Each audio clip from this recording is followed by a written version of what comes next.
UBT 71 స్థానాలు, అలాగే NCP 2 స్థానాల్లో గెలుపొందింది. ఘోర పరాజయంతో ముంబైలో ఠాక్రే కోటకు బీటులు పడ్డాయి. ఇటు రాష్ట్ర వ్యాప్తంగా మరొక 25 నగరాల్లో ఇటు మహాయుతి అభ్యర్థులు గెలుపొందారు. బీఎంసీ ఎన్నికల్లో గెలుపుపై ఇటు ప్రధాని మోదీ హర్షాన్ని వ్యక్తపరిచారు. ఆయన కూడా ట్వీట్ చేశారు సోషల్ మీడియా మాధ్యమంలో. అది కూడా ఒకసారి చదివి వినిపించే ప్రయత్నం చేస్తాం మీకు. Thank you Maharashtra. The enthusiastic people of the state have blessed the NDS agenda of public welfare and good governance. Maharashtra ప్రజలందరికీ అభినందనలు తెలుపుతున్నారు, అలాగే థ్యాంక్ యూ అంటున్నారు. మొత్తానికైతే మహారాష్ట్ర డెవలప్మెంట్కి, పబ్లిక్ వెల్ఫేర్కి, వీటన్నిటికీ కూడా బ్లెస్ చేశారు అంటూ ఇటు మోదీ చెప్పుకొచ్చారు. The results of various municipal corporation elections show that the bond between NDA and the people of Maharashtra has become even stronger. So గడిచిన కొన్ని సంవత్సరాల తర్వాత ఇప్పుడు మహారాష్ట్ర ప్రజలు ఇటు ఎన్డీఏ ప్రభుత్వానికి మొగ్గు చూపుతున్నారు, ఎన్డీఏ ప్రభుత్వానికి పట్టం కడుతున్నారు. ఇది ప్రజల మధ్య అలాగే ఇటు ఎన్డీఏకి రెండిటికి ఆ బాండ్ ఏదైతే ఉందో ఆ బాండ్ని ఇంకా స్ట్రాంగ్ అవుతుంది రోజు రోజుకి అంటూ ఆయన చెప్పుకొచ్చే ప్రయత్నం చేశారు. The experience of our performance and the vision of development have touched the hearts of people. మేము చేస్తున్న పర్ఫార్మెన్స్ అంటే ప్రభుత్వ పాలన కానీ అలాగే మా విజన్ కానీ ఇవన్నీ కూడా ప్రజలకు నచ్చి వాళ్ళ మనసును తాకాయి కాబట్టి మాకు ఇలాంటి రిజల్ట్స్ ఇస్తున్నారు అంటూ చెప్పుకొచ్చే ప్రయత్నం చేశారు. I express heart felt gratitude to all the people of Maharashtra.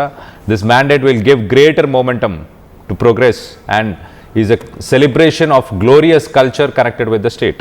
So మొత్తం మీద మహారాష్ట్ర ప్రజలందరినీ కూడా అభినందిస్తున్నారు, థ్యాంక్ యూ కూడా చెప్తున్నారు. ఒకసారి మనం చూస్తే కనుక పొలిటికల్ షిఫ్ట్ అనుకోవచ్చు.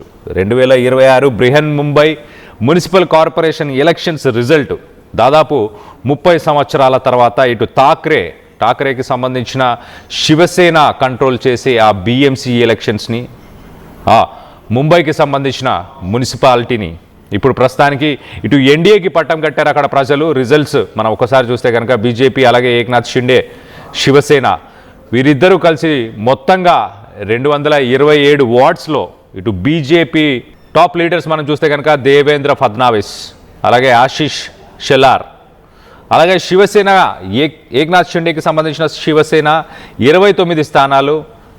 ప్రధానంగా దీంట్లో ఉన్న లీడర్స్ మనం చూస్తే కనుక ఏక్నాథ్ షిండే, అలాగే మహాయుతి మొత్తం మీద ఇటు శివసేన యూబీటీ ఒకసారి మనం చూస్తే కనుక 65 స్థానాలు ఉద్ధవ్ ఠాక్రే,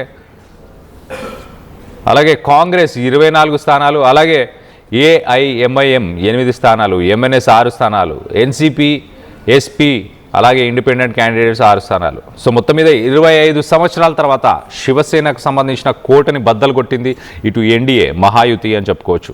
సో ఠాక్రే బ్రాండ్ని ఒక రకంగా ముంబై మొత్తం ఠాక్రే కంట్రోల్ చేస్తుండేది, ఇటు రాజ్ ఠాక్రే అలాగే ఉద్ధవ్ ఠాక్రే. అలాంటి ఠాక్రే కంచుకోటని బద్దలు కొట్టింది ఇటు బీజేపీ మొత్తంగా అయితే 2017 తర్వాత 2017లో 82 సీట్లను సాధించింది. ప్రస్తుతానికి ఇటు దానికంటే పురోగతి పొందింది, ఇప్పుడు 89 సీట్లను సాధించడం. నెక్స్ట్ మేయర్ మరి ఇటు బీజేపీ నుంచి ఉండబోతున్నారా లేకపోతే ఇటు ఏక్నాథ్ షిండేకి సంబంధించిన శివసేన నుంచి ఉండబోతున్నారా, దానిపైన కొంత సస్పెన్స్ అయితే నెలకొనుంది. ఈ మూమెంటం కంటిన్యూ అవుతుంది, ఖచ్చితంగా మహారాష్ట్రలో బీజేపీకి పట్టం కడతారు ప్రజలంటూ ఇటు ప్రధాని మోదీ కూడా ట్వీట్ చేశారు. సో ఒక్కసారి మనం చూస్తే ఇటు ఉద్ధవ్ అలాగే రాజ్ ఠాక్రే వాళ్ళ కంచుకోటని నిలబెట్టుకోలేకపోయారు, ఓట్లని స్ప్లిట్ అవ్వకుండా కాపాడుకోలేకపోయారు. ఒకసారి మనం చూస్తే కనుక 2022లో జరగాల్సిన ఎలక్షన్స్ పోస్ట్పోన్ అయ్యి ఇప్పుడు 2026లో ఈ ఎలక్షన్స్ జరగడం. 2022లో ఇటు COVID-19 ఉండడం వల్ల కొంత డిలే జరిగింది. దాని తర్వాత ఓబీసీ రిజర్వేషన్ డిస్ప్యూట్, ఇటు 22% ఓబీసీ కోటా కోసం సుప్రీంకోర్టుకు వెళ్ళడం, దానివల్ల కూడా అప్పుడు జరగాల్సిన మున్సిపల్ ఎలక్షన్స్ పోస్ట్పోన్ అవ్వడం. సో మొత్తానికి వార్డ్స్ని డిలిమిటేషన్, గతంలో వార్డ్స్ని 236కు పొడిగించారు. దాని తర్వాత మహాయుతి వచ్చిన తర్వాత దాన్ని మళ్ళీ 227కి కుదించారు. సో మొత్తం మీద దీనికి సంబంధించి లేటెస్ట్ అప్డేట్ తీసుకునే ప్రయత్నం చేద్దాం. మా ప్రతినిధి శ్రీధర్ ఉన్నారు, శ్రీధర్తో మాట్లాడి తెలుసుకునే ప్రయత్నం చేద్దాం. శ్రీధర్ చెప్పండి, బ్రిహన్ ముంబై మున్సిపల్ కార్పొరేషన్కి సంబంధించిన ఎన్నికల్లో ఇటు కంచుకోటగా ఠాక్రే ఫ్యామిలీకి కంచుకోటగా దాదాపు 25-30 సంవత్సరాలు ఉన్నదాన్ని బీజేపీ కొలగొట్టిందా? శివసేన కంచుకోటగా ఉన్నటువంటి బృహన్ ముంబైకి ఒక రకంగా బీజేపీ అఖండ విజయం సాధించింది అని చెప్పొచ్చు. ఎందుకంటే అటు ముంబైకి సంబంధించి అసలు శివసేన అంటేనే బాగా పట్టున్నటువంటి ప్రాంతం. అక్కడి నుంచే కూడా మెజార్టీగా కూడా సీట్లు సాధించడం శివసేన కూడా అటు అసెంబ్లీ కానివ్వండి, ఇంకోవైపు మున్సిపల్ ఎలక్షన్ ఏ ఎన్నికలు వచ్చినా సరే వారి యొక్క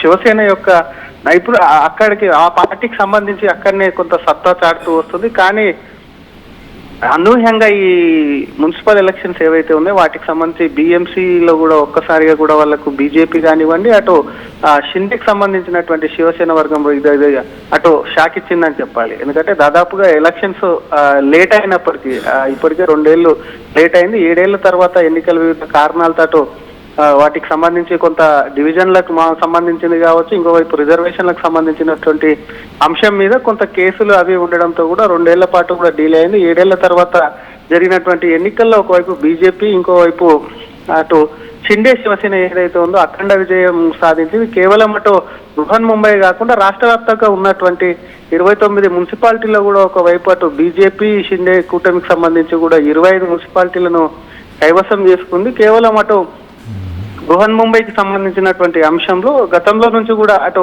శివసేన తన ప్రాబల్యాన్ని, తన బలాన్ని కూడా నిరూపించుకుంటూ తన ప్రాబల్యం అంతా కూడా అక్కడనే ఉంది. కాబట్టి అక్కడ గెలవడం అనేది కూడా శివసేన అది కొంత కంచుకుట్టగా మారింది. అక్కడ బృహన్ ముంబై అంటేనే అటు శివసేన అడ్డాగా మారింది. కానీ అటువంటి చోట కూడా ఒకవైపు షిండే వర్గం కానివ్వండి, బీజేపీకి సంబంధించి కానివ్వండి అఖండ విజయం సాధించడం కాకుండా మెజార్టీగా ఈసారి బీజేపీ చాలా బలంగా దూసుకే అటు చాలా ఎక్కువ సీట్లు సాధించిందని చెప్పొచ్చు.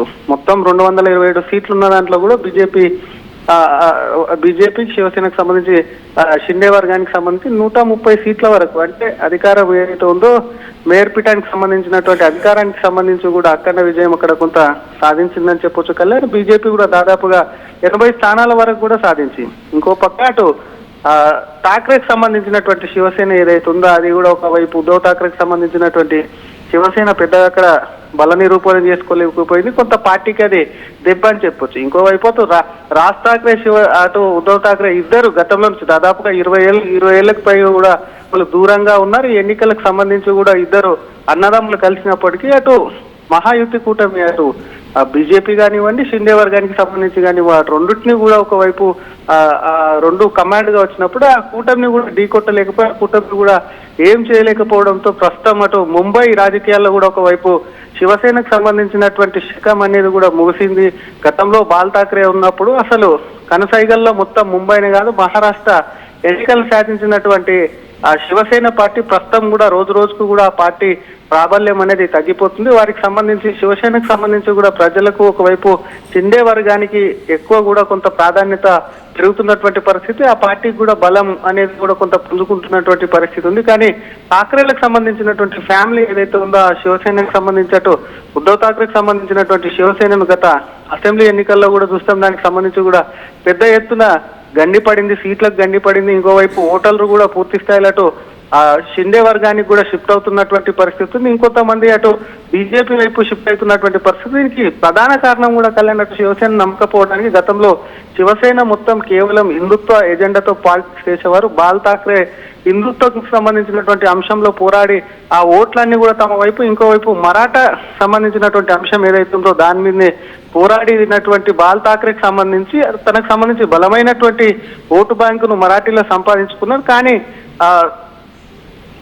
గతంలో జరిగినటువంటి అసెంబ్లీ ఎన్నికలకు సంబంధించి అటు శివసేనకు సంబంధించి అటు బీజేపీతో పొత్తు ఉన్నప్పుడు కూడా కాంగ్రెస్ తో జత కట్టడంతో కొంత పార్టీకి కొంత ఓటు బ్యాంక్ అనేది కూడా హిందూ ఓటు బ్యాంక్ కూడా దూరం అవుతూ ఆ పార్టీని నమ్మే పరిస్థితిలో లేనటువంటి సిచ్యువేషన్ కొంత మరాఠీల్లో కూడా కొంత ఆ పార్టీ పైన అసంతృప్తే కాకుండా కొంత ఆ పార్టీ మీద కూడా, ఎందుకంటే ఇంతకుముందు ఉన్నటువంటి పరిస్థితి ప్రస్తుతం కూడా హిందువులకు ఇక్కడ లేదన్న ఓటర్లకు కూడా కొంత అపనమ్మకం కలిగి కూడా షిఫ్ట్ అవుతున్నటువంటి పరిస్థితి అయితే అక్కడ BMC ఎన్నికలు, ఎందుకంటే బీజేపీకి మహారాష్ట్ర అనేది పెద్ద స్టేట్ కాబట్టి అక్కడ కేవలం మున్సిపల్ ఎన్నికలు కాదు, బీజేపీ కూడా కొంత ప్రతిష్టాత్మకంగా తీసుకొని షిండే వర్గంతో కూడా మహాయుతి కూటమితో కూడా చాలా ప్లానింగ్ గా కూడా ముందుకెళ్లి వివిధ రాష్ట్రాల నుంచి కూడా స్టార్ క్యాంపెయిన్లను తెచ్చి ఎక్కడెక్కడైతే వివిధ రాష్ట్రాలకు చెందినటువంటి ఓటర్లు ఉంటారు అటువంటి చోట్ల కూడా అటు బీజేపీ స్టార్ క్యాంపెయిన్లను దించి ఎన్నికల ప్రచారం కూడా నిర్వహించింది. కాబట్టి దీనిపైన కూడా బీజేపీ అక్కడ అఖండ విజయం BMCలోనే కాదు రాష్ట్ర వ్యాప్తంగా ఉన్నటువంటి